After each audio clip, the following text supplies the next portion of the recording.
नमस्ते प्यारे साथियों, आप सब कैसे हैं। मैं उम्मीद करता हूं कि आप सब अच्छे होंगे और अच्छे से पढ़ाई भी कर रहे होंगे।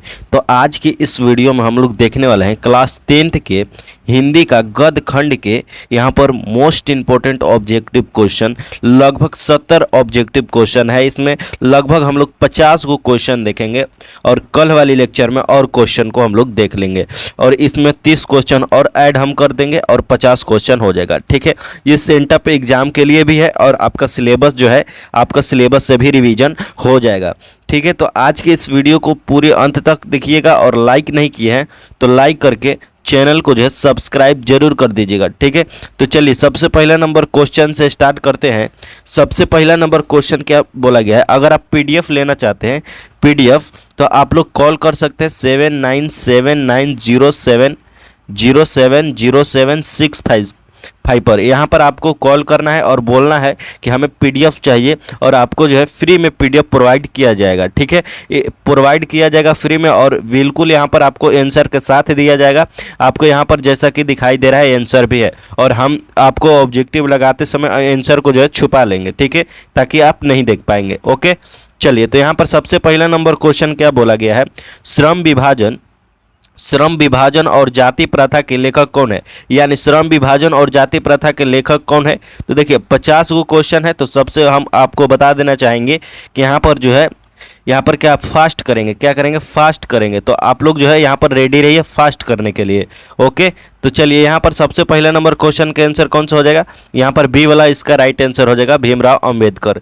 चलिए आगे देखेंगे यहाँ पर हम लोग अगला नंबर क्वेश्चन क्या बोला गया है। यहाँ पर अगला नंबर क्वेश्चन है डॉक्टर अंबेडकर के पिताजी का क्या नाम है। तो डॉक्टर अंबेडकर के पिताजी का क्या नाम है, तो रामजी सकपाल नाम था। क्या नाम था, तो रामजी सकपाल नाम था। चलिए आगे देखेंगे यहाँ पर हम लोग अगला नंबर क्वेश्चन क्या बोला गया है, आधुनिक सभ्य समाज कार्यकुशलता के लिए आवश्यक मानता है। तो किससे आवश्यक मानता है, तो क्या किससे मानता है, तो क्या, तो श्रम विभाजन के लिए आवश्यक मानता है। ओके, चलिए आगे देखेंगे यहाँ पर हम लोग अगला नंबर क्वेश्चन क्या बोला गया है, जाति प्रथा, क्या जाति प्रथा में भारत की बेरोजगारी का एक प्रमुख कारण बनी हुई है। तो किसके, प्रमुख और प्रत्यक्ष कारण बनी हुई है, प्रत्यक्ष और प्रमुख कारण बनी हुई है। तो इसका राइट आंसर कौन सा हो जाएगा, सी वाला इसका राइट आंसर हो जाएगा। चलिए आगे देखेंगे यहाँ पर हम लोग फटाफट से क्या है, मूक नायक का एक यहाँ पर मूक नायक जो है इसका अर्थ क्या होता है, ये क्या है। तो मूक नायक एक पत्रिका है, क्या है, पत्रिका है। चलिए आगे देखेंगे यहाँ पर हम लोग अगला नंबर क्वेश्चन क्या बोला गया है, डॉक्टर भीमराव अंबेडकर की मृत्यु कहाँ और कब हुआ था। कहाँ और कब हुआ था, तो पहली बात तो आपको दिल्ली में हुआ था, दिल्ली में हुआ था 1956 में हुआ था। कब हुआ था, तो 1956 में दिल्ली में जो है इनका मृत्यु हो गया था। चलिए आगे देखेंगे यहाँ पर सातवां नंबर क्वेश्चन बोला गया है, भीमराव अंबेडकर के जन्म कब हुआ था। तो इनका जो जन्म है कब हुआ था, तो 1891 ईस्वी में, 1891 ईस्वी में इनका जन्म हुआ था। चलिए यहाँ पर आपको जो है यहाँ पर फटाफट से क्वेश्चन को लगाना है। सबसे क्या है, आठवां नंबर क्वेश्चन क्या बोला गया है, अंबेडकर की दृष्टि में भाईचारों की वास्तविकता क्या है, वास्तविकता रूप से, वास्तविकता, 1 मिनट आपको समय दिया जाता है। देखिए वास्तविकता रूप से क्या, वास्तविकता रूप कैसा होता है, तो दूध और पानी के मिश्रण की तरह होता है। तो यहाँ पर इसका राइट आंसर कौन सा हो जाएगा, तो यहाँ पर बी वाला इसका राइट आंसर हो जाएगा। चलिए यहाँ पर फटाफट से हम लोग लगाएंगे अगला नंबर क्वेश्चन क्या बोला गया है, भारतीय संविधान की निर्माता में महत्वपूर्ण भूमिका किसकी है। तो किसकी है, तो इनका जो है इन्हीं का देन है कि आज संविधान इनका लागू हुआ है, संविधान लागू हुआ। ठीक है, चलिए यहाँ पर देखेंगे अगला नंबर क्वेश्चन को। अगला नंबर क्वेश्चन क्या बोला गया है, सभ्य समाज की आवश्यकता है। तो क्या चीज़ की आवश्यकता है, तो कार्य कुशलता तो यहाँ पर नहीं होगा, यहाँ पर जाति प्रथा को जो है यहाँ पर क्या होना चाहिए, आवश्यकता है। ठीक है, तो चलिए तो इसका राइट आंसर हो जाएगा श्रम विभाजन। देख लीजिएगा 1 मिनट, श्रम विभाजन इसका राइट आंसर हो जाएगा। ओके, चलिए आगे देखेंगे यहाँ पर हम लोग अगला नंबर क्वेश्चन क्या बोला गया है। अगला नंबर क्वेश्चन है यहाँ पर देखिए 11 नंबर क्वेश्चन क्या बोला गया है, 20 के दांत के शीर्षक कहानी के कहानीकार कौन है। तो 20 के दांत के कहानीकार कौन है, तो नलिन बिलोचन शर्मा जी हैं। चलिए आगे देखेंगे यहाँ पर हम लोग क्या है, अगला नंबर क्वेश्चन क्या बोला गया है, गिरधर कौन है, तो मदन के पिताजी हैं। गिरधर कौन है, तो मदन का पिताजी हैं। चलिए आगे देखेंगे यहाँ पर हम लोग। अगला नंबर क्वेश्चन क्या बोला गया, मदन ने कासू को कितने दांत तोड़ डाले थे, तो 2 जो है आगे वाला दांत तोड़ दिया था। चलिए आगे देखेंगे यहाँ पर हम लोग। अगला नंबर क्वेश्चन है 14 नंबर, नलिन बिलोचन शर्मा के माता जी का क्या नाम था, तो इनका माता जी का नाम क्या था, तो रत्नावती शर्मा था। क्या था, तो रत्नावती शर्मा। नलिन बिलोचन शर्मा के माता जी का क्या नाम था, तो रत्नावती शर्मा हो जाएगा। चलिए आगे देखेंगे यहाँ पर। अगला नंबर क्वेश्चन क्या बोला गया है, क्या है, नलिन बिलोचन शर्मा के कहानियों के तत्व क्या है, तत्व समग्रता उभार आया था। ठीक है, तो इसको समग्रता उभार आया था। तो ये जो है मनोवैज्ञानिकता जो है ये उभार आया था। ओके, चलिए आगे देखेंगे यहाँ पर। अगला नंबर क्वेश्चन क्या बोला गया, मोटर कार को किससे खतरा हो सकता है, तो मोटर कार को किससे खतरा हो सकता है, तो ये लुचेंगड़ था, जो खोखा था, बहुत ही चुगलाई करता था। तो यहाँ पर इसका राइट आंसर हो जाएगा सी वाला। चलिए आगे देखेंगे यहाँ पर हम लोग। अगला नंबर क्वेश्चन क्या है, यहाँ पर खोखा खोखी किस भाषा का अर्थ है, तो देखिएगा बांग्ला में जाइएगा, बंगाल में, तो बांग्ला में क्या बोला जाता है, खोखा खोखी। लड़का छोटा छोटी के लड़का को क्या बोला जाता है, खोखा खोखी। यहाँ पर बंगाल इसका राइट आंसर हो जाएगा। चलिए आगे देखेंगे यहाँ पर इसका राइट आंसर कौन सा होगा। ऐसे ही आगे चलकर गुंडे चोर डाकू बनते हैं, यह पंक्ति किस पात्री ने कही है, तो किस पात्री ने कही थी, तो सेन साहब जी ने कहे थे। ऐसे ही आगे चलकर क्या बनेंगे, चोर बनेंगे, डाकू बनेंगे, गुंडा बनेंगे, है ना।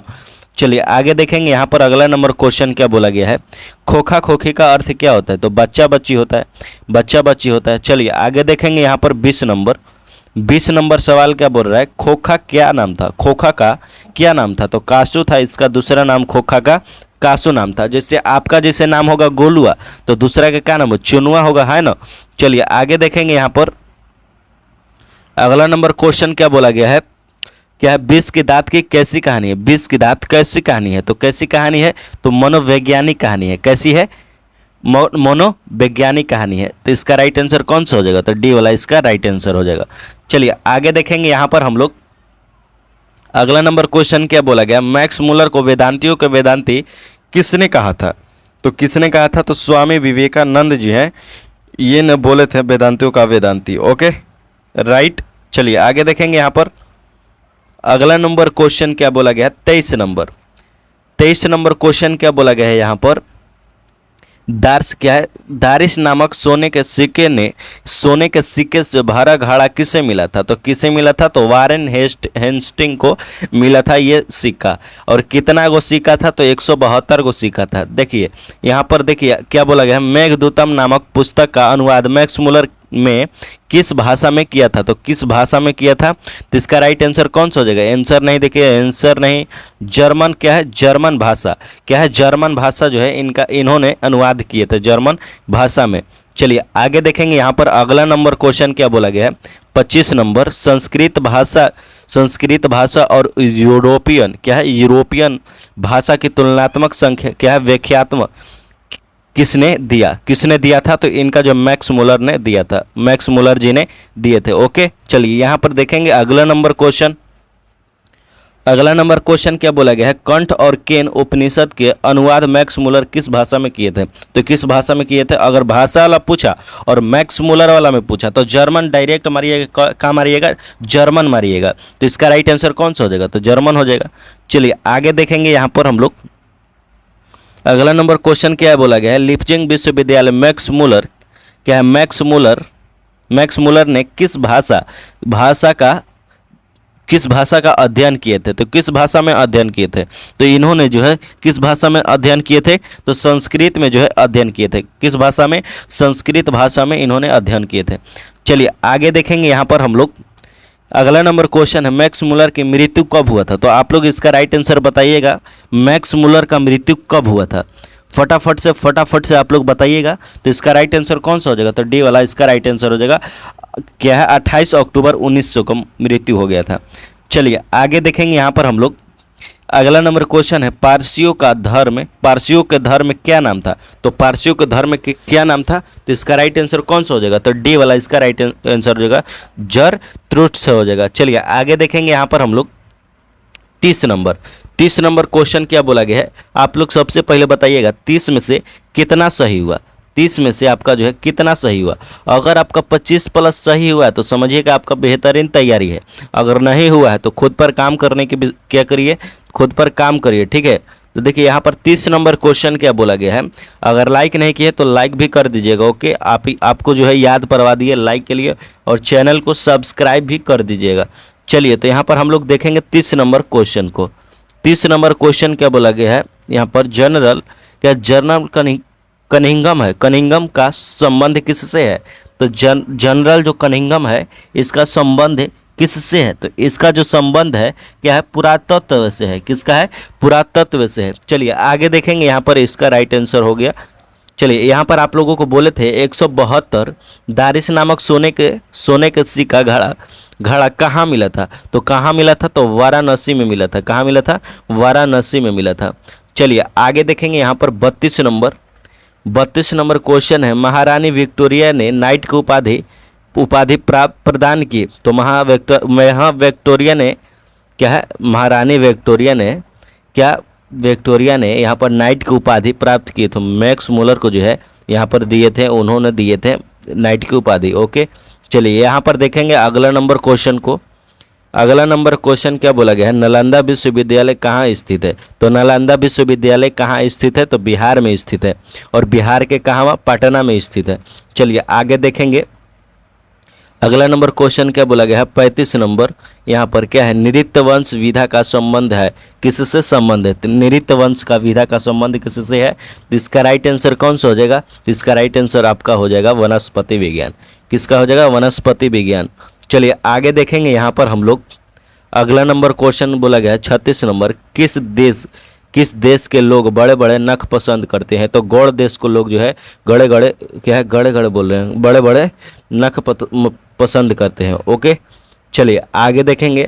अब हम लोग जो है, हम लोग तो छोटा छोटा नाखून रखते हैं, और लड़की सबको देखिएगा बड़ा बड़ा नाखून रखती है सब। देखिए आगे देखेंगे यहाँ पर कौन से छोटे छोटे नख पसंद करते हैं? तो कौन सा? तो दक्षिणार्थ, क्या जो दक्षिण की एरिया है जो, वहाँ पर जो है छोटे छोटे नाखून पसंद करते हैं। चलिए आगे देखेंगे यहाँ पर हम लोग क्या हजारी प्रसाद द्विवेदी का जन्म कब हुआ था? तो हजारी प्रसाद द्विवेदी का जन्म कब हुआ था? तो 1907 में, आप लोगों को पता ही है। चलिए आगे देखेंगे यहाँ पर 39 नंबर क्वेश्चन क्या बोला गया, हजारी प्रसाद द्विवेदी का जन्म कहाँ हुआ था? तो कहाँ हुआ था? तो बलिया। कहाँ हुआ था? तो बलिया उत्तर प्रदेश में हुआ था। कहाँ हुआ था? तो बलिया उत्तर प्रदेश में। 1 मिनट सही से लगा दे रहे हैं, बलिया उत्तर प्रदेश में हुआ था। चलिए आगे देखेंगे यहाँ पर हम लोग 40 नंबर क्वेश्चन क्या बोला गया है, कौन सा मनुष्य का आदर्श नहीं बन सकती है? तो बंदरिया जो है मनुष्य का आदर्श नहीं बन सकती है। चलिए आगे देखेंगे यहाँ पर 41 नंबर क्या है, देवताओं का राजा किन्हें संबोधित किया जाता है? तो देवताओं को राजा किन्हें संबोधित किया जाता है? तो इंद्र जो है, इंद्र को देवताओं का राजा से संबोधित किया जाता है। चलिए आगे देखेंगे यहाँ पर नख किसका प्रतीक है? तो पशुता का प्रतीक है। किसका है? तो पशुता का नख क्या है? प्रतीक है। चलिए आगे देखेंगे यहाँ पर हम लोग क्या पृथ्वीराज रासो किसका संपादन है? तो पृथ्वीराज राज रासो किसका संपादक है? तो इन्होंने कौन सा, किसका हो गया? तो इसका राइट आंसर कौन सा हो जाएगा? तो आप लोग फटाफट से बताइएगा, हजारी प्रसाद द्विवेदी बताइएगा। चलिए आगे देखेंगे यहाँ पर 44 नंबर क्वेश्चन क्या बोला गया है, काशी हिंदू विश्वविद्यालय से क्या है, हजारी प्रसाद द्विवेदी को कौन सी उपाधि दी गई? तो कौन सी उपाधि उसका था? तो पद्म भूषण था। चलिए आगे देखेंगे यहाँ पर अगला नंबर क्वेश्चन क्या बोला गया है, अगला नंबर क्वेश्चन बोला गया है यहाँ पर क्या है, हजारी प्रसाद द्विवेदी का कब पद्म भूषण की उपाधि सम्मानित किया गया था? तो पद्म भूषण जब मिला था इनको तो कब मिला था? आपको नहीं पता है? 57 में ना मिला था। आप लोग इसको थोड़ा सा देखिएगा, हमको आंसर देखना, सॉरी आंसर देख लिए। देखिए यहाँ पर 1957 में मिला था। कब मिला था? 1957 में इनको मिला था पद्म भूषण। चलिए आगे देखेंगे यहाँ पर हम लोग अगला नंबर है 46 नंबर, अशोक के फूल किसकी रचना है? तो अशोक के फूल किसकी रचना है? तो हजारी प्रसाद द्विवेदी की रचना है। चलिए आगे देखेंगे, यहाँ पर हम लोग 47 नंबर, 50 की ओर बढ़ रहे हैं हम लोग। 47 नंबर क्वेश्चन क्या बोला गया है? हजारी प्रसाद द्विवेदी का मृत्यु कब और कहाँ हुआ था? तो हजारी प्रसाद द्विवेदी का मृत्यु अब कब और कहाँ हुआ था? तो इसका राइट आंसर कहाँ हो जाएगा? तो दिल्ली इसमें है, तो दिल्ली में हुआ था 1900 कहाँ 79 में हुआ था। चलिए आगे देखेंगे, यहाँ पर हम लोग 48 नंबर क्वेश्चन क्या बोला गया है? नाखून का इतिहास किस पुस्तक से किस पुस्तक में मिलता है? तो नाखून का इतिहास जो है किस पुस्तक में मिलता है? तो कामसूत्र में मिलता है। कहाँ मिलता है? कामसूत्र में मिलता है। चलिए आगे देखेंगे, यहाँ पर हम लोग अगला नंबर क्वेश्चन क्या बोला गया है? यहाँ पर हजारी प्रसाद द्विवेदी ने डिलीट का उपाधि किस विश्वविद्यालय से प्राप्त की? तो किस विश्वविद्यालय से प्राप्त किए थे? तो यहाँ पर लखनऊ जो है, लखनऊ विश्वविद्यालय से जो है उन्होंने प्राप्त किए थे। चलिए यहाँ पर देखेंगे, अगला नंबर क्वेश्चन है 50 नंबर। 50 नंबर कौन सा क्वेश्चन है? 50 नंबर है। तो क्या है? गुणाकर मूल्य का जन्म कब हुआ था? तो गुणाकर मूल्य का जन्म कहाँ हुआ था? कहाँ हुआ था? तो यहाँ महाराष्ट्र में हुआ था। कहाँ हुआ था? तो महाराष्ट्र में हुआ था। इसका राइट आंसर कौन सा हो जाएगा? सी वाला राइट आंसर हो जाएगा। तो देखिए हम लोग जो है कितना ऑब्जेक्टिव लगाए? 50 लगाए, और 50 में से है आपको बताना है कि 50 में से आपका कितना सही हुआ है, आपको बताना है। ठीक है, यहाँ पर लाइक नहीं किए हैं तो लाइक करके चैनल को जो है सब्सक्राइब जरूर कर लीजिएगा। ठीक है, तो अगले वीडियो मिलेंगे, इसी का ऑब्जेक्टिव और लगाएंगे, लगभग 50 फिर लगाने वाले हैं। तो आप लोग इसीलिए बोल रहे हैं चैनल को जो है सब्सक्राइब जरूर कर लीजिएगा, ताकि ऑब्जेक्टिव का तैयारी बेहतरीन हो सके, और सब्जेक्टिव का भी तैयारी हम कराते हैं और फुल सिलेबस हम पढ़ाते हैं। आपको नहीं विश्वास है, आप जाइए प्लेलिस्ट खोलिए पूरा, वहाँ पर सिलेबस भी पढ़ा हुआ है। ओके ठीक है, तो अगले वीडियो मिलते हैं, तब तक के लिए जय हिंद, वंदे मातरम।